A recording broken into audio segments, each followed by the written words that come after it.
Half KG కాకరకాయలు తీసుకున్నానండి. మంచిగా ఇవి కడిగేసి ఇదంతా తోలు తీసేయాలి కదా, మంచిగా తీసేసి చిన్న చిన్నగా కట్ చేసుకుందాం. కాకరకాయ ముక్క అనేది చేదు రాకుండా ఉండాలంటే 1 టీ స్పూన్ పసుపు, 1 టీ స్పూన్ సాల్ట్ వేసి మంచిగా మసాలా లాగా కలిపి ఒక అరగంట పావు గంట పక్కన పెట్టుకుంటే సరిపోతుంది. పసుపు 1 టీ స్పూన్ సాల్ట్ వేసి మంచిగా కలిపి పక్కన పెడితే కాకరకాయలో ఉన్న వాటర్ అంతా చేదిపోయి మంచిగా ఉంటుందండి. మన కాకరకాయ ఫ్రై తిన్నా కానీ ఎక్కువ చేదు అసలు అనిపించదండి. ఇట్లా కలిపితే నీరు వచ్చేసిద్ది కదా బయటికి, ఆ నీరంతా పక్కకి వేసేయచ్చు మనం. ఇట్లా కలిపేసి ఇంకో 10 నిమిషాలు పక్కన పెట్టేసుకుందాం. 2 టేబుల్ స్పూన్ల ధనియాలు, ఫ్లేవర్ కోసం కొన్ని పుట్నాలు వేసుకుంటే చాలా బాగుంటాయండి, టేస్ట్ కూడా తినడానికి కూడా. ఇంకా ఇంతవరకు ఫస్ట్ మిక్సీ పట్టుకుంటే తర్వాత వేరే మళ్ళీ వేసుకోవచ్చు. ఇంతవరకు మిక్సీ పట్టేసుకున్నాం. స్మెల్ అయితే భలే వస్తుందండి చూడండి. ఈ మాత్రం గరుగ్గా పట్టుకుంటే సరిపోతుంది.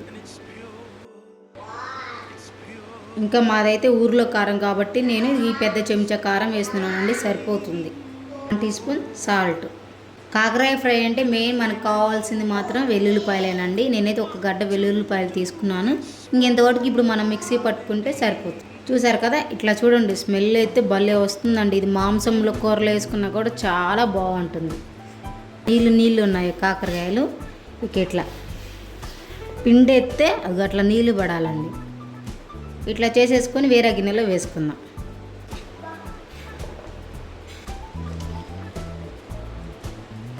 అన్నీ ఇలానే చేసుకుంటే చూడండి ఎంత వాటర్ వచ్చాయో. కాకరకాయ కారానికి ఎప్పుడైనా ఆయిల్ ఎక్కువే పడుతుందండి. ఇంకా ఆయిల్ అంతా వేసిన తర్వాత కాకరకాయ ముక్కలు వేసేస్తున్నాను.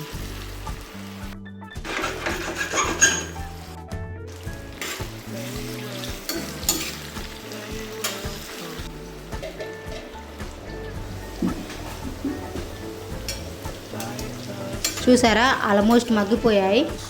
ఇట్లా ఆయిల్ అంతా తీసేస్తే ఈ కొంచెం ఆయిల్ ఉంచవచ్చు, సరిపోతుంది. ఇంకా ఈ ఆయిల్ అంతా పక్కన పెట్టేసుకోవచ్చు. ఇంకా చూడండి ఆయిల్ ఇంత ఉంది కదా, ఇది సరిపోతుంది ఇంకా కాకరకాయ ఫ్రైకి.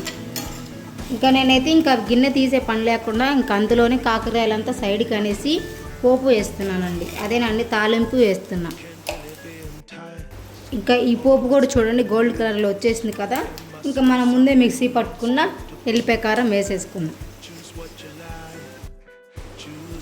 మా కారం ఘాటు కారం అండి, చాలా అంటే చాలా స్పైసీగా ఉంటుంది. ఎందుకంటే ఇది మా చేలోదే మిరగాయలు ఇంటి దగ్గర తెచ్చుకున్నాను కారం. కరివేపాకు అబ్బా ఎంత బాగుంటుందోనండి.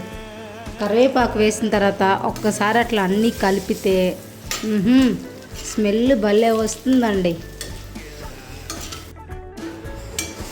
కాకరకాయ ఫ్రై రెడీ. ఇలా చేసి పెడితే ఇంట్లో వాళ్ళు కమ్మగా తింటారండి. ఏదైనా పప్పులోకి కానీ, సాంబార్లోకి కానీ, టమాటా రసంలోకి కానీ, పచ్చి పులుసులోకి కానీ వేసుకొని తింటారు. మంచిగా నంచుకోవటానికి కూడా చాలా బాగుంటుందండి కాకరకాయ ఫ్రై. మీరు కావాలంటే కారం సరిపోతే పైన నార్మల్ కారం మన ఇంట్లో ఉంటుంది కదండి, కారం సాల్ట్ వేసుకొని కలుపుకోవచ్చు పైన, బాగుంటుంది. కానీ నేను ఇట్లా చేసి పెడితే ఇట్లా ఈ ఫ్లేవరే బాగుంటుందండి. ఆ పప్పుల ఫ్లేవరు, కాకరకాయ ఫ్లేవరు తినేటప్పుడు మనకి చాలా బాగా తెలుస్తుంది.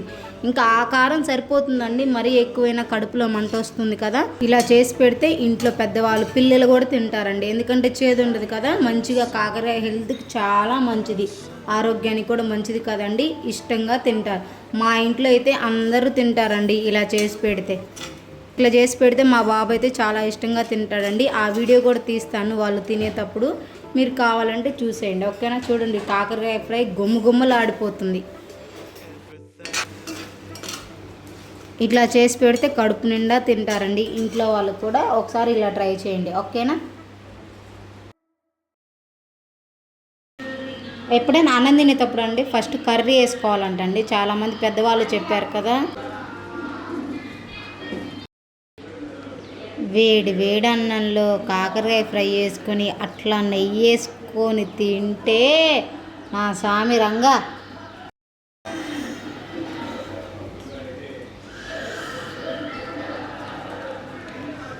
నెయ్యి అలా పోసి అట్లా కాకరకాయ మీద నెయ్యి కరుగుతుంటే అబ్బబ్బబ్బబ్బా ఎంత బాగుందో చూడండి.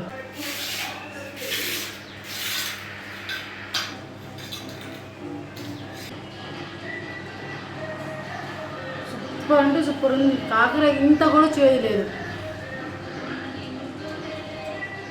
బా అదిరిపోయిందండి. మీరు కూడా ఒకసారి ట్రై చేయండి, ఓకేనా?